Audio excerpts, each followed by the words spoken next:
Buenas tardes, licenciada Pamela Orellana. En esta oportunidad me dirijo hacia usted. Mi nombre es Sandra Patricia Castro Pérez, de la materia de Introducción al Derecho, con el tema de cómo nace el derecho romano.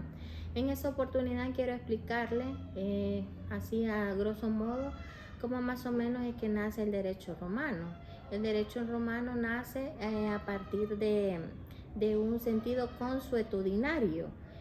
Surge un modelo de regulación de la sociedad que garantiza la paz entre lo que son los plebeyos, la jerarquía, los emperadores, los pretores, el senado, ¿verdad? Y que podemos decir que es el derecho romano. El derecho romano en esa oportunidad se basó que siempre es un conjunto de normas y que las leyes que existieron en las diferentes épocas de la antigua sociedad romana a partir del siglo V a.C.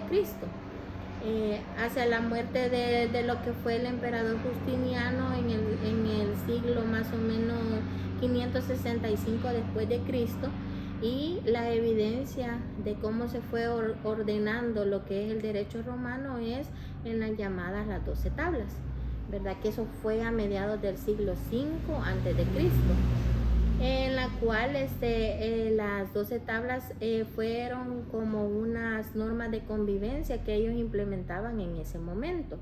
Al principio del siglo VI, que fue cuando el emperador Justiniano recopiló todos los que fueron los textos legales, ¿verdad?, de esa época, llamado el cuerpo del derecho civil, ¿verdad? Y consistió en un documento jurídico donde ahí ellos más o menos fueron organizando todo lo que dependió de las 12 tablas, de todas las normas jurídicas que ellos, conforme entendían, iban guardando en esos libros, porque todo lo que fueron las normas se basaban conforme los problemas o las situaciones legales que iban enfrentando poco a poco entre plebeyos, ¿verdad?, con los emperadores, cuando se reunían los senados.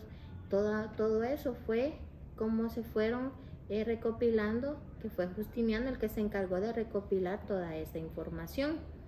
Las principales bases legales en las cuales nació el derecho romano fueron la costumbre, la ley, los plebiscitos, la jurisprudencia y los senados consultos, ¿verdad? La costumbre fue donde fueron adoptadas todas las normas sociales, las leyes en las cuales se basaron las autoridades.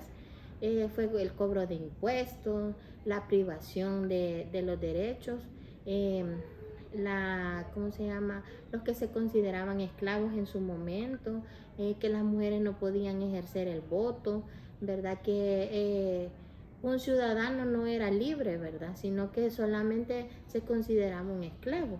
Los plebiscitos fueron todos los procesos jurídicos en los que ellos ejercían a votación popular. La jurisprudencia de ese momento fueron cuando adoptaron la ciencia, cuando ellos empezaron a conformar sentencias, decisiones de cargos de justicia en los tribunales, en los senados consultos, cuando ahí se reunían todos ellos, ¿verdad?, y que se deliberaban todo lo que eran las leyes que se iban a poner en marcha en esos momentos. Las constituciones imperiales de ese entonces eran las normativas que manifestaban todos los emperadores, y podemos decir que el derecho romano se dividió en 4 etapas. El derecho antiguo, que fue de más o menos 753 hasta el 130 a.C., que allí fue donde basaron todas las autoridades y todas las normas basadas en la ley de las 12 tablas, ¿verdad?, que era cuando todo lo que se dirigía a la población, dijimos antes, cuando era un orden jurídico rígido y severo. La segunda parte es cuando vamos ya a lo que es el derecho clásico, que es de los 130 desde Cristo hasta los 230 años después de Cristo, que fue cuando ya las jurisprudencias eran de orden jurídico y ahí participaban los senados para formalizar el derecho, ¿verdad?, ya conformándolo como una ciencia para ellos. La tercera etapa es cuando hablamos del periodo posclásico, que fue del 230 a.C. hasta el 527 después de Cristo, que fue la etapa donde ahí ejerció por completo la justicia el emperador, ¿verdad? Para regular los ámbitos de la vida pública y la vida privada de los ciudadanos que conformaban este periodo. Y el quinto fue ya cuando fue el derecho de Justiniano, que fue del 527 hasta el 565 después de Cristo, que fue la etapa que reformó por completo todo lo que fue la legislatura, donde ahí se recopilaron las leyes de una manera ya más formal, de una manera codificada, estructurada, y donde ahí se empezaron a plasmar en texto las leyes. Ya no solo eran una manera de oficio, sino que ya habían plasmado las leyes ahí.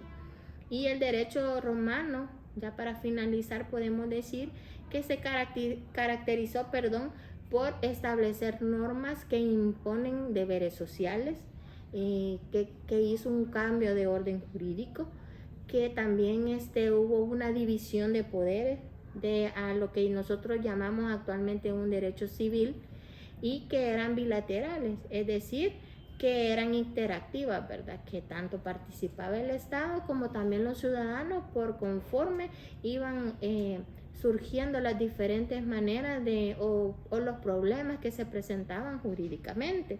Y por último podremos decir que el derecho romano no se podría reconocer que era igual para toda la población, porque en ese momento, como vuelvo a repetir, las mujeres no podían ejercer el voto. Los ciudadanos se creían que eran esclavos, ¿verdad? No todo el ciudadano era el mismo orden jurídico que tenían todos, ¿verdad? Y también la nobleza, ¿verdad? Eso sería todo, licenciada. Espero que tenga una feliz tarde.